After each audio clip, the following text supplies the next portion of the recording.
चलिए आज हम लोग शुरू करते हैं अनएक्सप्लेन्ड इन्वेस्टमेंट्स सेक्शन 69।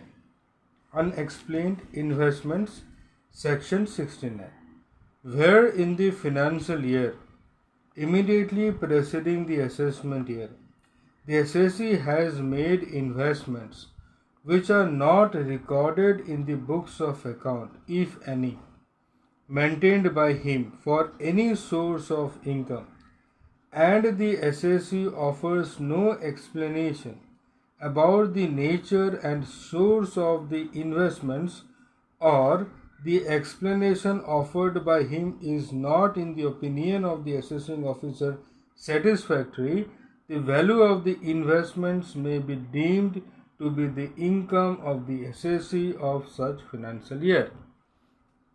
कोई फाइनेंशियल ईयर में एसएससी ने इन्वेस्टमेंट्स किया और वो इन्वेस्टमेंट्स शो किया या शो नहीं भी किया अपने बुक्स ऑफ अकाउंट में, और एसेसिंग ऑफिसर को उसका पता लगा। वो एसएससी को बुलाया और पूछा कि भाई बताओ, ये इन्वेस्टमेंट्स के करने के लिए जो पैसा चाहिए, जो इनकम होनी चाहिए, वो कहाँ से आई है, और एसएससी वो नहीं बता पाया।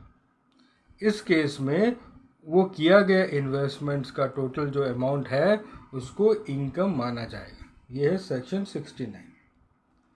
Number 3, unexplained money etcetera, section 69A,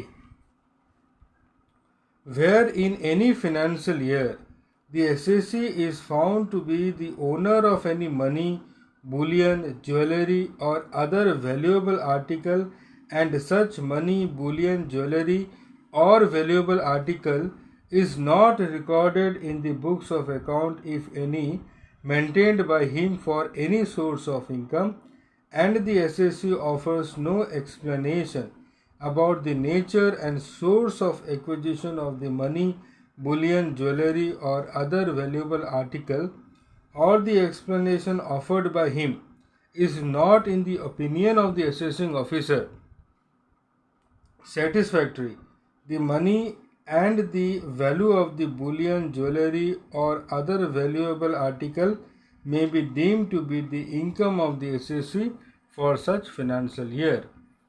अगर एसएससी के पास कोई मनी हो, बुलियन हो, ज्वेलरी हो या कोई भी वेल्यूएबल आर्टिकल अगर मिलता है एसेसिंग ऑफिसर को, और जो एसएससी है वो एक्सप्लेन नहीं कर पाता कि उसके पास ये कहाँ से आया, या जो वो एक्सप्लेनेशन देता है उस एक्सप्लेनेशन से एसेसिंग ऑफिसर सेटिस्फाइड नहीं होता, इस केस में वो जो वैल्यू है, वो जो मनी की वैल्यू हो, बुलियन की हो, ज्वेलरी की हो या कोई भी वैल्यूएबल आर्टिकल की जो वैल्यू है, उसको उस एसएससी की उस फाइनेंशियल ईयर में की गई इनकम माना जाएगा। ठीक है। Number 4, amount of investments etcetera not fully disclose in books of account, section 69B।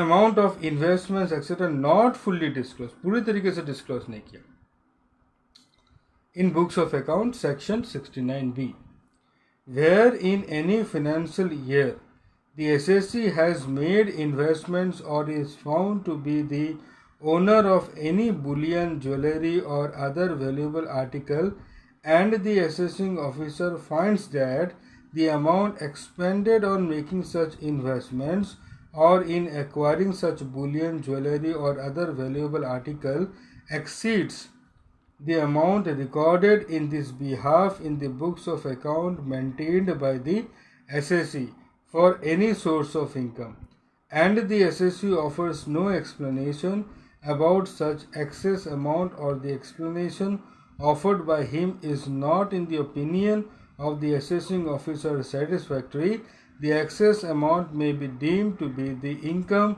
of the assessee for such financial year. Section 69B बोलता है कि एसएससी जो इन्वेस्टमेंट्स किया है या उसके पास जो मनी, बुलियन है, ज्वेलरी है, वो शो तो करता है बुक्स ऑफ अकाउंट में, पर एक्चुअल वैल्यू में शो नहीं करता। मतलब एसेसिंग ऑफिसर को लगता है कि वैल्यू इसका ज़्यादा होना चाहिए। ठीक है।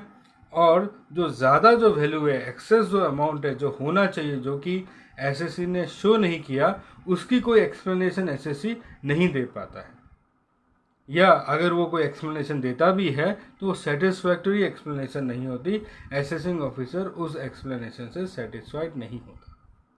उस केस में वो जो डिफरेंस अमाउंट हुआ है उसको भी इनकम माना जाएगा, उस फाइनेंशियल ईयर में किया गया। Number 5, unexplained expenditure etcetera, section 69C। Wherein a financial year an assessee has incurred any expenditure and he offers no explanation about the source of such expenditure or part thereof, or the explanation, if any, offered by him is not in the opinion of the assessing officer satisfactory, the amount covered by such expenditure or part thereof, as the case may be deemed to be the income of the assessee for such financial year। तो ये section expenditure को लेकर बोलता है कि SSC कुछ expenditure करके रखा है, ठीक है, और जब असेसिंग ऑफिसर बोलता है कि ये एक्सपेंडिचर करने का पैसा तुम्हारे पास कहाँ से आया, ये खर्चा करने का पैसा तुम्हारे पास कहाँ से आया, और वो एसएससी उसका सही तरीके से एक्सप्लेनेशन नहीं दे पाता है, या जो एक्सप्लेनेशन देता है उसे असेसिंग ऑफिसर या तो पूरी तरीके से सेटिस्फाइड नहीं होता या पार्टली सेटिस्फाइड नहीं होता। अगर पूरी तरीके से सेटिस्फाइड नहीं होता तो वो एक्सपेंडिचर का टोटल अमाउंट को इनकम मान लिया जाएगा, और अगर पार्टली होता तो पार्टली तो एक्सपेंडिचर को मान लिया जाएगा, और जो पार्टली जो वो नहीं मान रहा है उस एक्सपेंडिचर का सोर्स ऑफ इनकम के लिए उस अमाउंट को इनकम मान लिया जाएगा। नंबर 6, अमाउंट बोरोड और repaid on hundi, section 69D। हुंडी एक तरीके की बिल्स ऑफ एक्सचेंज होती है। एक्चुअली ये भारत में यूज़ होने वाली अनऑफिशियल, ये ऑफिशियल नहीं है, अनऑफिशियल बिल्स ऑफ एक्सचेंज है, ठीक है, हुंडी जिसको बोलते हैं। अमाउंट बोरोड और repaid on hundi, section 69D। Where any amount is borrowed on a hundi from और any amount due thereon is repaid to any person otherwise than through an account paid check drawn on a bank, the amount so borrowed or repaid shall be deemed to be the income of the person borrowing or repaying the amount aforesaid for the previous year in which the amount was borrowed or repaid, as the case may be। हुंडी के against में अगर कोई पैसा उधार लिया जाता है या किसी को पैसा दिया जाता है तो वो अकाउंट पेड चेक द्वारा ही होना चाहिए, जो कि किसी रिकॉग्नाइज बैंक का हो। अगर ऐसा नहीं होता तो वो बोरोइंग्स को या वो पेमेंट को इनकम मान लिया जाएगा। तो further in the above case the amount repaid shall include the amount of interest paid on the amount borrowed. Further in the above case the amount repaid shall include the amount of interest paid on the amount borrowed. इसमें जो interest amount भी पे किया जाता है उसको भी included किया जाएगा as a source of income, as income. However, if in any case any amount borrowed on a hundi has been deemed under the provisions of this section to be the income of any person, such person shall not be liable to be assessed again in respect of such amount under the provisions of this section or repayment of such amount। एक बार एक person को हुंडी का amount को लेकर के अगर assess कर लिया गया है या उस पर्सन के इनकम के रूप में उसको मान लिया गया है, तो उसी पर्सन का उसी हुंडी का उसी अमाउंट के ऊपर में दोबारा उसको चार्ज नहीं किया जाएगा।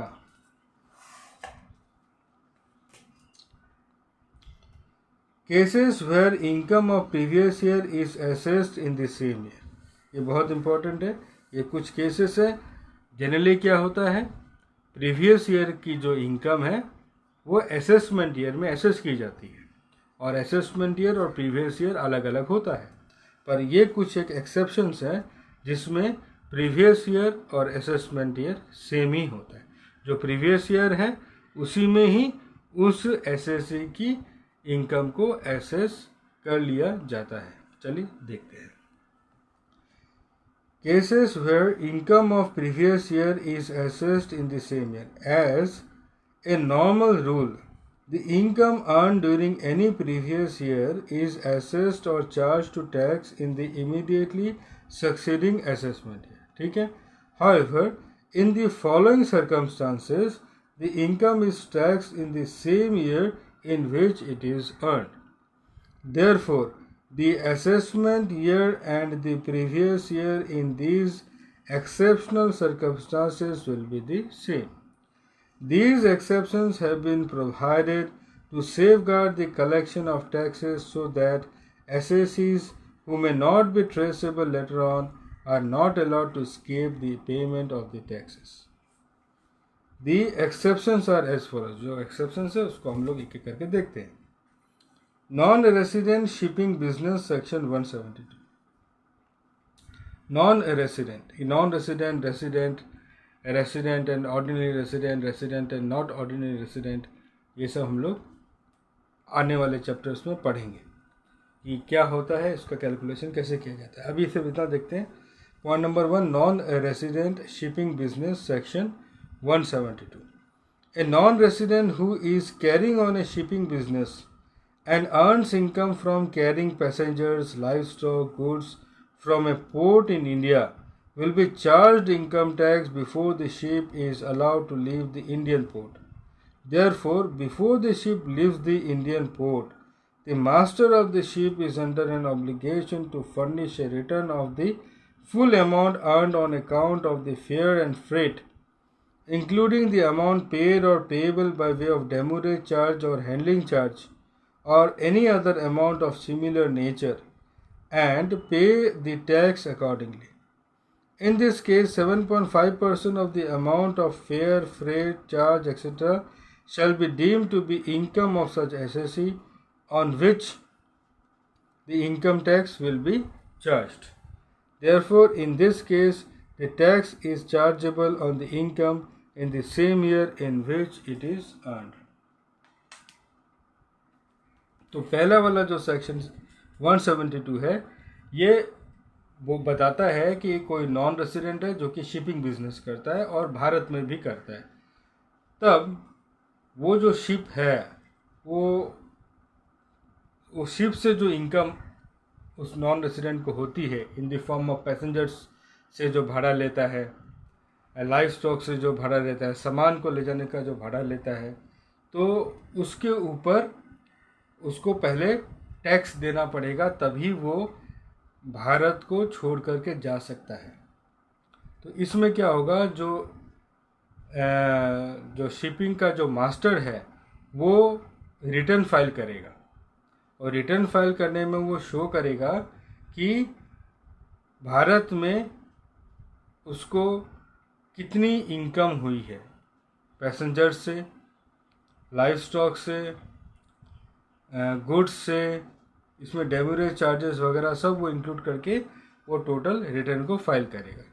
इसमें क्या होता है कि जो 7.5% है टोटल जो इनकम जो master of the ship show करता है उसको टैक्सेबल इनकम के हिसाब से ले लिया जाता है, उसके ऊपर टैक्स कैलकुलेशन किया जाता है. ये हो जाने के बाद ही वो शिप इंडियन पोर्ट को छोड़कर जा सकती है, नहीं तो नहीं जा सकती. तो पहला हो गया ये section 172.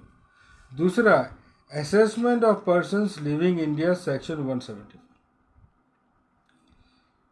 When it appears to the assessing officer that any individual may leave India during the current assessment year or shortly thereafter, after its expiry, with no present intention of returning to India, the total income of such individual from the expiry of the previous year for that assessment year, that is from 1st April of the assessment year, up to the probable date of his departure from India, shall be chargeable to tax in the same assessment year.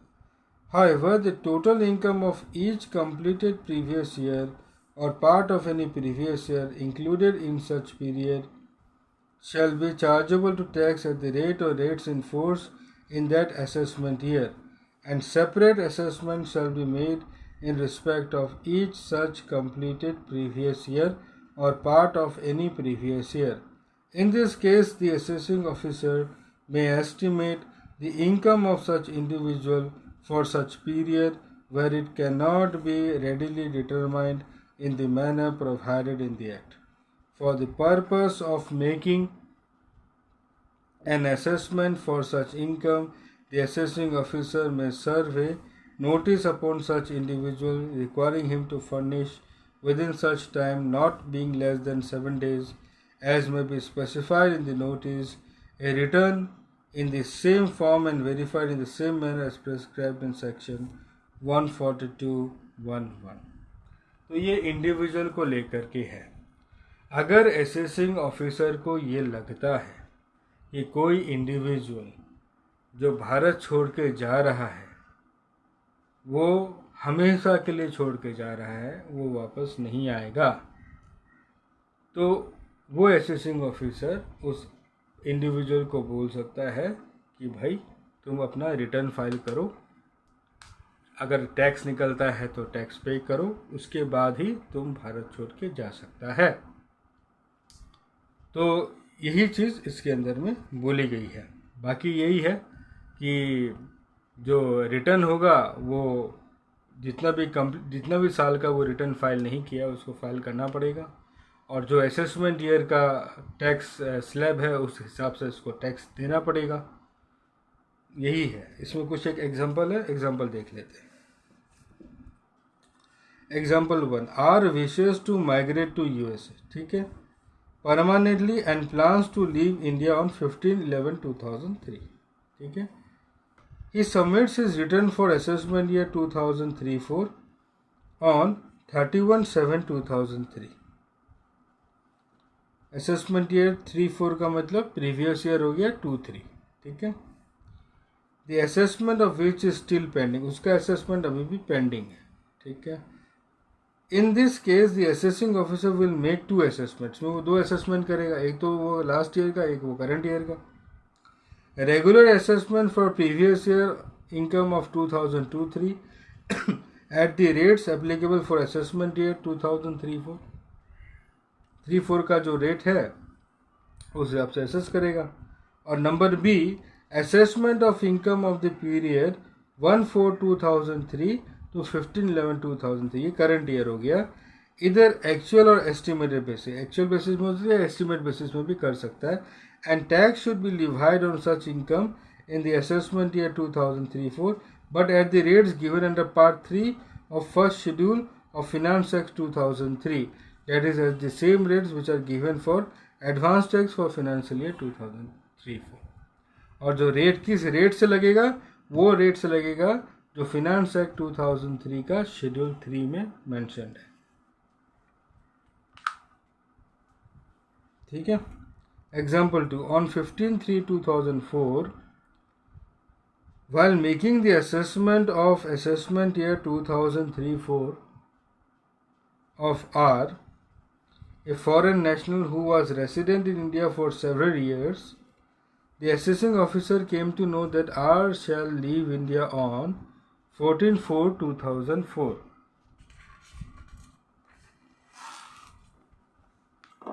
with no intention of returning back.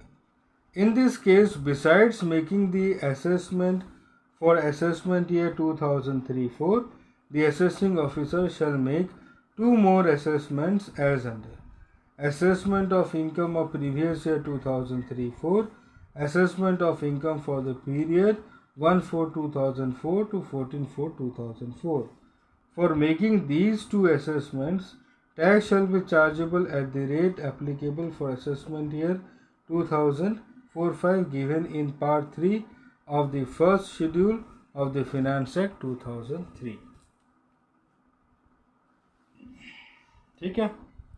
तो हम लोग को अभी ध्यान होना चाहिए कि जो शेड्यूल होता है, शेड्यूल का जो पार्ट 1 होता है, पार्ट 2 होता है, पार्ट 3 होता है, पार्ट 4 होता है, उसमें क्या था फर्स्ट वीडियो में मैंने बताया।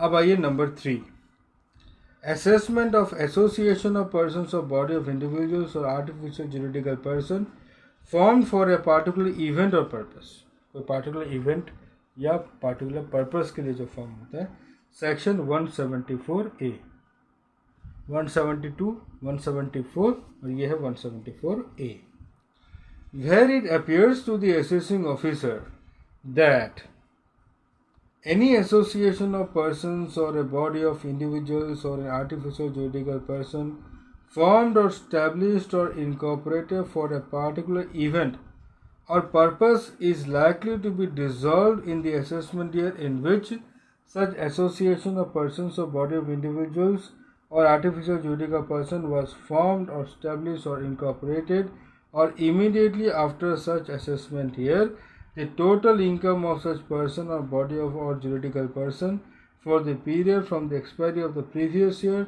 for their assessment year up to the date of its dissolution shall be chargeable to tax in that assessment year. अगर कोई एसोसिएशन ऑफ पर्सनस है या बॉडी ऑफ इंडिविजुअल्स है या आर्टिफिशियल जुरिडिकल पर्सन है, वो कुछ पार्टिकुलर ऑब्जेक्ट या पार्टिकुलर पर्पस के लिए इनकॉर्पोरेट होती है और वो पर्पस फुलफिल हो जाता है और असेसिंग ऑफिसर को ये लगता है कि भाई ये एसोसिएशन तो अभी बंद हो जाएगी, ये तो अपने आप को डिजल्व कर लेगी, इन दैट केस जो प्रीवियस ईयर होता है, जो करंट ईयर होता है, उस करंट ईयर में ही उस ऑर्गेनाइजेशन की इनकम को एसेस कर लिया जाता है। Number 4, assessment of persons trying to alienate his assets with a view to avoid tax section 170। Alienate मतलब ट्रांसफर। तो assessment of person trying to alienate his assets with a view to avoid tax section 175। ठीक है, tax avoid के लिए जो person या जो SSC अपना एसेट को ट्रांसफर करते हैं। If it appears to the assessing officer during any current assessment year that any person is likely to charge, sell, transfer, dispose of, or otherwise part with any of his assets with a view to avoiding any payment of his tax liability, then the total income of such person for the period from the expiry of the previous year for the assessment year is from 1st April of that assessment year till the date when the assessing officer commences proceedings shall be chargeable to tax in the same assessment year. However, in this case also the rate of tax applicable shall be the rate given in part 3 of schedule 1 which are applicable for advance tax also.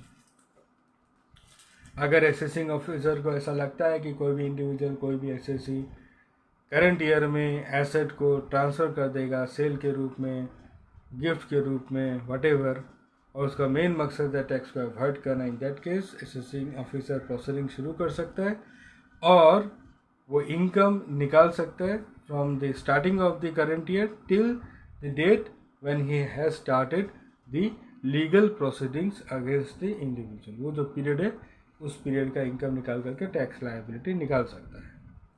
ठीक है, इसमें भी tax rate वही लगेगा जो finance act है उसका पिछला साल का, पिछला फिनेंशियल ईयर का जो फिनेंस एक्ट है उसका जो पार्ट 3 है उस पार्ट 3 के हिसाब से। The proceedings in this case shall also be same as are applicable in the case of person living India except that the assessment in this case shall be till the date when the assessing officer commences proceedings under this section. The proceedings in this case shall also be same as are applicable in the case of person living in India, except that the assessment in this case shall be till the date when the assessing officer commences proceedings under this section. ठीक है। Number 5 है discontinued business section 176. Where any business or profession is discontinued in any assessment year, the income of the period from expiry of the previous year for the assessment year up to the date of such discontinuance may at the discretion of the assessing officer be charged to tax in that assessment year. For example, if a business is discontinued on 16/7/2003, then the income for the period 1/4/2003 to 16/7/2003 may be assessed in the assessment year 2003 itself. The tax will be charged at the rates in force for advance tax payable during financial year 2003-4, that is, rates given in part 3 of the first schedule. Any person discontinuing any business or profession shall give to assessing officer notice of such discontinuance within 15 days thereof. जो लोग discontinue करें 15 दिन का notice देना पड़ेगा और discontinue business, अगर assessing officer को लगता है कि कोई भी एसएससी अपना बिजनेस को डिसकंटिन्यू करेगा तो वो सेम असेसमेंट ईयर में या सेम प्रीवियस ईयर में उस एसएससी का इनकम को एसेस कर सकता है. It may be noted that in the first four exceptions given above, the assessing officer shall charge the tax on such persons in the same previous year. That is, it is mandatory for the assessing officer to charge the tax in the same previous year. On the other hand, in the fifth exception, that is the last one, discontinued business, given above, the assessing officer has the discretionary power, and as such he may charge in the same previous year or may wait till the assessment year. Same में previous year में भी कर सकता है या वो आने वाला असेसमेंट ईयर में भी कर सकता है. यही एक फ़र्क है. जो पहले वाला 4 कंडीशंस था उसमें तो जो प्रीवियस ईयर है उसी में ही असेस करना होगा, लेकिन जो लास्ट वाला है डिसकंटिन्यूड बिजनेस वाला, तो इसका डिस्क्रिशनरी पावर असेसिंग ऑफिसर के ऊपर में ही है. अगर वो चाहता है कि वो प्रीवियस ईयर में असेस करे तो वैसा कर सकता है. अगर वो चाहता है कि नहीं, जो एक्चुअल असेसमेंट ईयर है उसी में असेस करेगा तो वो वैसा भी कर सकता है. रेट और रेट्स ऑफ टैक्स ये हम नहीं लेगा क्योंकि ये पुराने सालों का है, तो इसमें हम लोग का कोई रिलेवेंस नहीं है. हम लोग करंट ईयर का ही करेंगे. तो ये सब मैं सिर्फ कंसेप्ट समझाने के लिए मैं कर रहा हूँ और ये ट्रैकिंग के लिए कर रहा हूँ कि कैसा हम लोग का इनकम टैक्स था पहले और जब हम लोग करंट ईयर का करेंगे तो आप लोग खुद डिफ्रेंशिएट कर सकते हैं कि कैसा इनकम टैक्स चला आ रहा है. तो ये वाला चीज़ मैं नहीं कर रहा हूँ.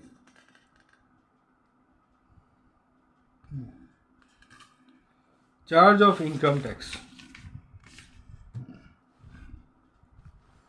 नेक्स्ट हम लोग पढ़ेंगे charge of income tax. Video देखने के लिए बहुत बहुत धन्यवाद.